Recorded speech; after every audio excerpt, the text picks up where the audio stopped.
Sur ce sujet, nous sommes avec Anna Zielinska. Bonjour. Bonjour. Vous êtes maîtresse de conférence à l'Université de Lorraine. On va essayer de décortiquer un peu cette élection avec vous. Est-ce que cette victoire du camp conservateur, c'est uniquement, comme on l'a entendu dans ce sujet, la Pologne rurale qui a gagné face à la Pologne citadine?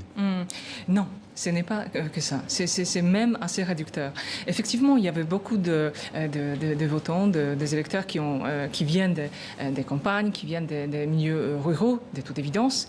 Mais ce n'est pas si simple. Il y a beaucoup de membres d'intelligentsia polonaise qui ont voté pour ces partis et ils savaient très bien ce qu'ils faisaient. Une grande partie de ces gens, donc des électeurs éduqués des PiS, ce sont des gens qui ont effectivement qui souhaitent s'opposer à certaines politiques qui ont été menées en Pologne lors de ces 30 dernières années.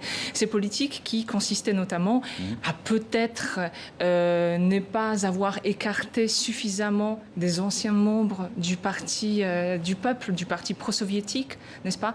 Donc on avait l'impression, dans les contextes juridiques, dans les contextes universitaires notamment, on avait l'impression que les comptes n'ont pas été faits avec les passés. Pas encore soldé, il fallait encore revenir sur ce qui se passait dans l'ex-parti communiste, c'est ça? C'est exactement cela. J'aurais pas utilisé ici les mots communistes. Ils n'étaient jamais communistes, ils étaient juste fidèles à l'Union soviétique. Le communisme est une autre chose. D'accord. Alors, qu'est-ce qu'il faut attendre maintenant pour ce deuxième mandat? Vous allez nous livrer votre avis sur la question. On va écouter d'abord ce qu'en disait Thomas Giraudot, qui est correspondant RFI Radio France. C'était lors d'une précédente édition et on revient vers vous. Merci. Si l'on se fie au grand projet du chef du parti au pouvoir, Jarosław Kaczyński, la Pologne va peut-être prendre le chemin de la Hongrie, une démocratie illibérale, au Roland autoritaire. Déjà, le pouvoir politique contrôle totalement les médias publics, transformés en canaux de propagande pour le président Duda pendant cette campagne. Le parti Droit et Justice a aussi pris en main la justice, les présidences des tribunaux, le tribunal constitutionnel, ce qui lui vaut de multiples procédures d'infraction ouvertes devant la Cour européenne de justice. Et l'Europe, justement, la Pologne devrait continuer de s'en éloigner en raison justement de ces atteintes à l'état de droit. Et ça pourrait lui coûter cher si Bruxelles conditionne l'accès aux précieux fonds européens, au respect de ses principes. Varsovie s'oppose déjà à cette idée, bien sûr, puisque la Pologne a reçu plus de 170 milliards d'euros depuis son entrée dans l'Union européenne en 2004. Alors, la Pologne, future Hongrie, Anna Zielinska, est-ce que vous partagez cette analyse? Les médias et les tribunaux, parlons-en.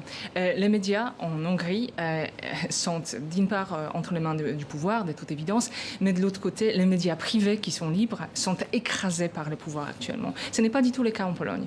Les médias privés sont parfaitement libres. La grande différence, il n'y a pas de pression de ces points de vue-là. Effectivement, la télévision d'État polonaise actuellement, c'est une honte. C'est une honte et j'espère qu'elle va changer pour la simple raison qu'on sort du contexte électoral.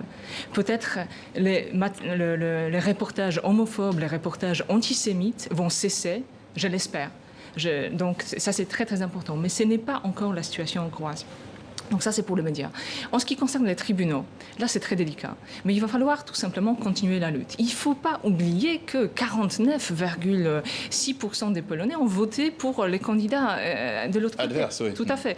Et les candidats adverses a été soutenu par les gens liés au droit, par les gens liés effectivement à des tribunaux et par les universitaires.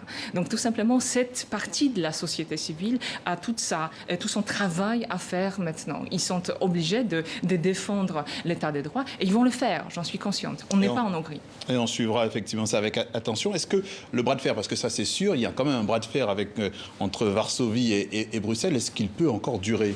C'est très délicat. C'est pas le Bruxelles qui est un problème pour le gouvernement actuel, c'est Berlin. La guerre, l'Europe, la Pologne, ce n'est pas la guerre, c'est la guerre contre l'Allemagne. Et effectivement, je pense qu'Angela Merkel doit être très attentive dans la manière dont elle va réagir à ce qui se passe en Pologne actuellement. Et il va falloir peut-être, pour apaiser les tensions, revoir cette histoire lancée par M. Schröder, fut un temps, l'histoire du gazoduc qui va de l'Allemagne vers la Russie par la mer Baltique en évitant la Pologne. C'est une blessure fondamentale pour la droite polonaise et il va falloir la gérer. Et Angela Merkel qui a pris d'ailleurs la présidence de l'Union européenne depuis le 1er juillet. Est-ce que la pyramide des âges, est-ce que finalement le fait que l'arrivée de jeunes votants pourrait changer la donne politique qui fait on a l'impression qu'il y a deux Polognes aujourd'hui? Effectivement, c'est la Pologne des seniors surtout qui a voté Andrzej Duda, pas seulement. Hein, évidemment, 35% je crois des jeunes ont quand même voté Andrzej Duda.